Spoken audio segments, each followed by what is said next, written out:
Okay everybody, welcome to another Can-Am Spyder video.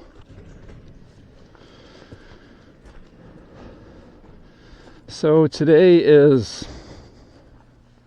12th or 13th of October. We're getting into the time of the year when rides are bonus rides. You never know when you're going to get a nice day, so you kind of go for it when you get a chance, and that's exactly what we're doing today. So it's about 12 or 13 degrees Celsius, and we were just out for a ride the other day, so I know the first stop is going to be fuel, so that's where we're off to first.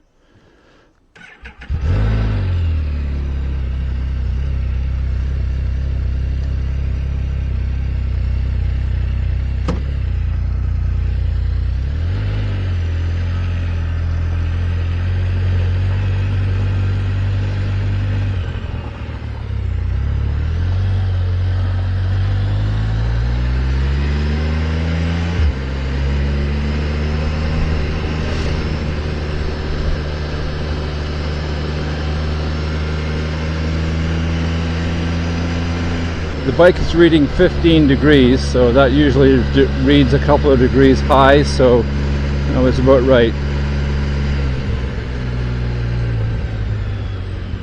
Today started off kind of dull and dreary looking, but it certainly has improved as the day has gone by. So we're just going to go hit some of our usual haunts and maybe do a bit of a review of our year. It has been definitely a different year with the whole COVID-19 thing going on. It's changed the way we travel around, and so I guess this is the second video I have done with with my new LS2 Valiant 2 helmet with the camera mounted on the top. The first one, by the time this gets out to YouTube, will already be up there, so I'm sure I'll get some feedback on that. But I was editing that video the other day, and I'm very happy with the results of the camera position on the top of the helmet. I've got our Acaso V50 Pro set up on super wide, I think is the setting, and to give the most views, so it seems to be working out quite well, sitting up on top of my helmet.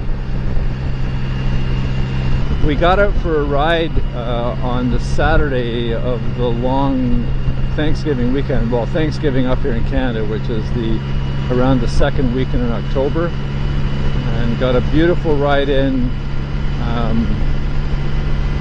from home here. We went up to the Big Chute Marine Railway up just north of Coldwater, and then we came back out to Highway 400. Came home through Bala and Gravenhurst and down home that way. It was just a gorgeous ride.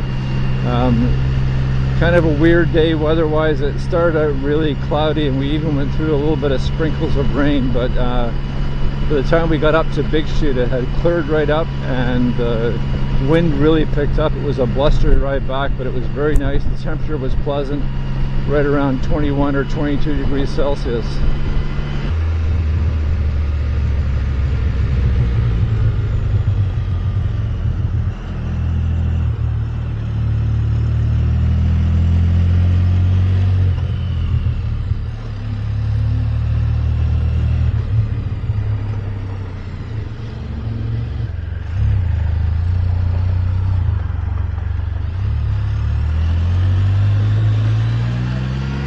So where are we going to head today? Well,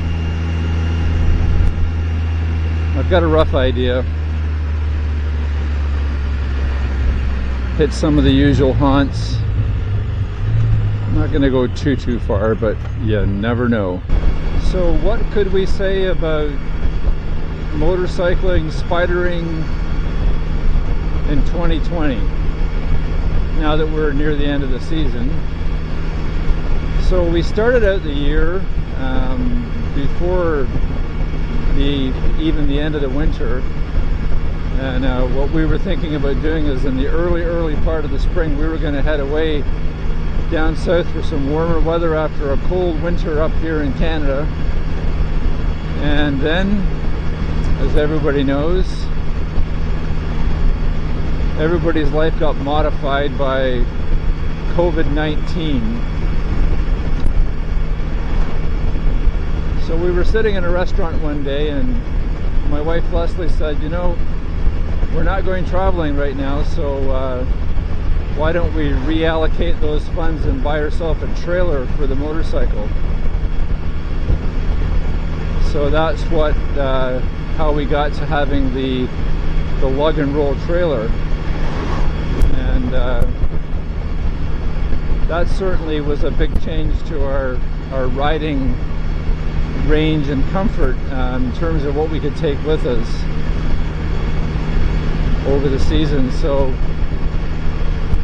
I did a video on putting that thing together after it got delivered and getting the trailer hitch installed on the Spyder, and the kind of overview of what it was like to have the trailer running along behind the Spyder.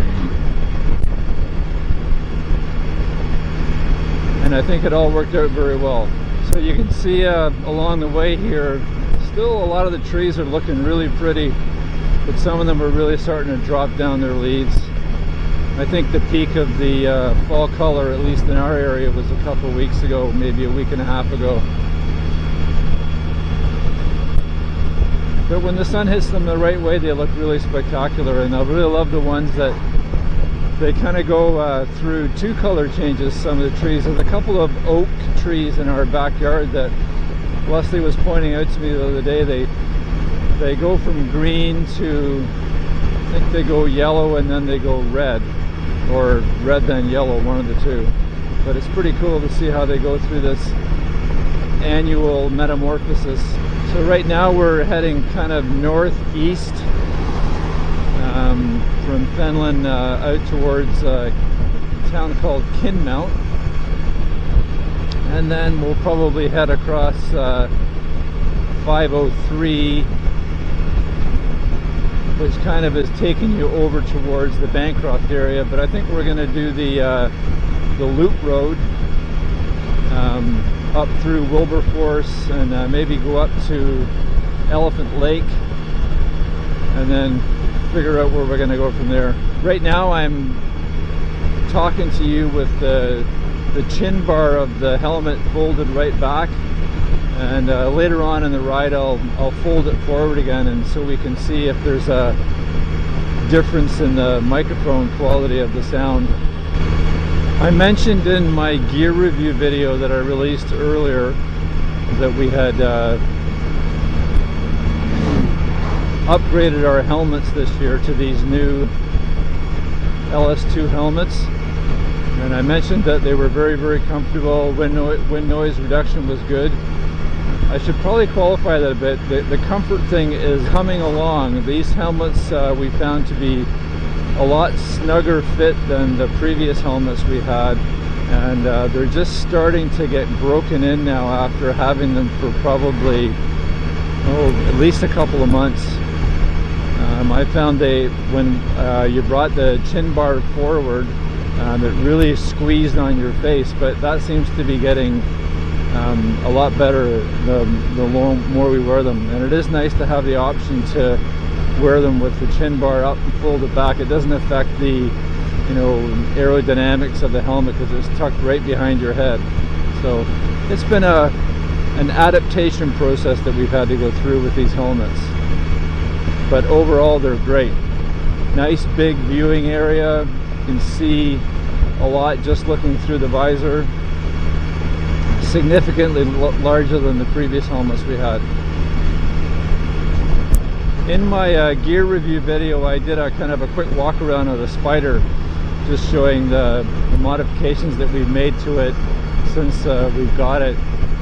The other night when I was editing a video, I stumbled across a short piece of footage that I took of the Spyder before I did any of the mods, and I'll include a little excerpt of that in this video as well. It's kind of neat to see what it looked like when we first bought it relative to what it looks like now. Okay, so we're just coming into Kenmount.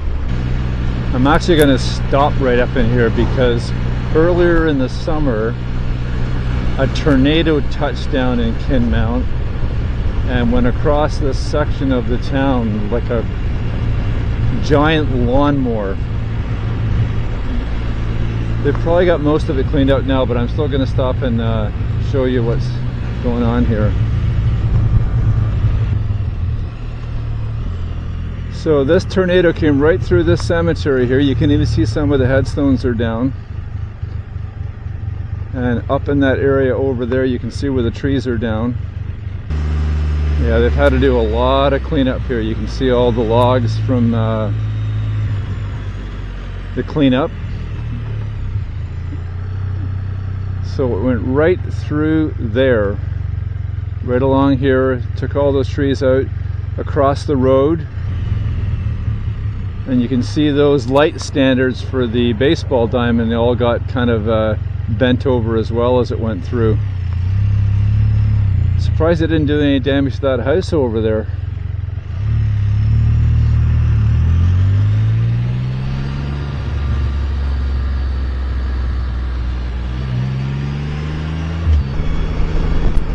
So I think I'm going to make a little stop at Furnace Falls, which is not far up here. And if it's not too windy, I'm going to try and fly the drone. It's a very nice little kind of a picnic area with a little bit of waterfall and rapid activity there. So it might be kind of nice to see if I can get some shots with the drone. But it feels kind of breezy today, so we'll have to see what it's like when we get there.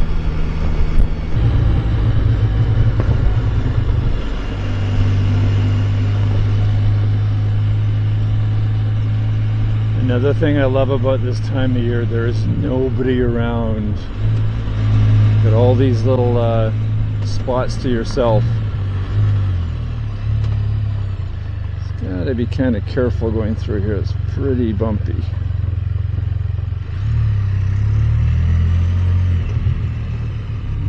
Spyder doesn't have a lot of ground clearance.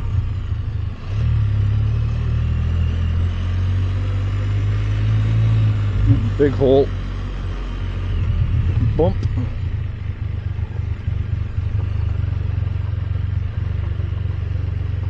Another big hole.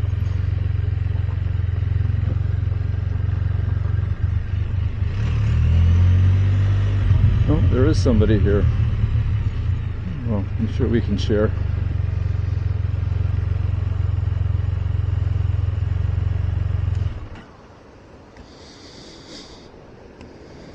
Okay, let's see what we got here.